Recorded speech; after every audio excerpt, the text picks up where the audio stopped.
प्रभु यीशु मसीह के मधुर और मीठे नाम में आज दिनांक 24 अक्टूबर दिन मंगलवार को आप सब श्रोताओं का हम स्वागत करते हैं। आज के दिन के लिए जो वचन है लिया गया है नीति वचन की पुस्तक उसका 4 अध्याय 7 पद।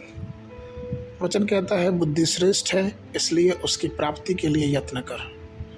जो कुछ तू प्राप्त करे उसे प्राप्त तो कर, परंतु समझ की प्राप्ति का यत्न घटने ना पाए। प्रियो, बुद्धि सबसे महत्वपूर्ण चीज है। परमेश्वर का वचन उसकी दिव्य बुद्धि है और मसीह ही समस्त ज्ञान का स्रोत है। जब हम परमेश्वर के वचन को महत्व देते हैं और भूख और प्यास से उसकी खोज करते हैं तो हम बुद्धिमान हो जाते हैं।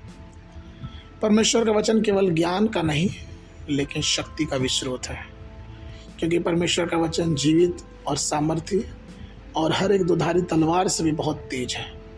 पर यदि आपके पास परमेश्वर के ऐसे शक्तिशाली वचन है तो शैतान आपके पास नहीं आ सकता। ऐसी बुद्धि प्राप्त करने के लिए हमें परमेश्वर के वचन को अध्ययन बहुत जरूरी है। हमें उसके नाम को पुकारते रहना, हमें उसकी बुद्धि की मांग करते रहना है, अपने जीवन में उसकी आशीष को मांगना है। जैसे भजन संहिता उसके 19 के 7 में वचन कहता है, यहोवा की व्यवस्था खरी है, वह प्राण को बहाल कर देती है। यहोवा के नियम विश्वास योग्य हैं, साधारण लोगों को बुद्धिमान बना देते हैं। प्रियो, धर्म ग्रंथ पढ़े और उन पदों को खोजें जो आपको अपनी समस्याओं में प्रभु की सामर्थ्य से भर देंगे। अपने जीवन में उस बातों को लागू करें। जब आप परमेश्वर के वचनों को अपने जीवन में लागू करते हैं, परमेश्वर की बातों को जीवनों में लागू करते हैं और बुद्धिमत्ता को प्रमुख स्थान देते हैं, तो वो बुद्धिमत्ता में परमेश्वर आपको बहुत आशीष देता है।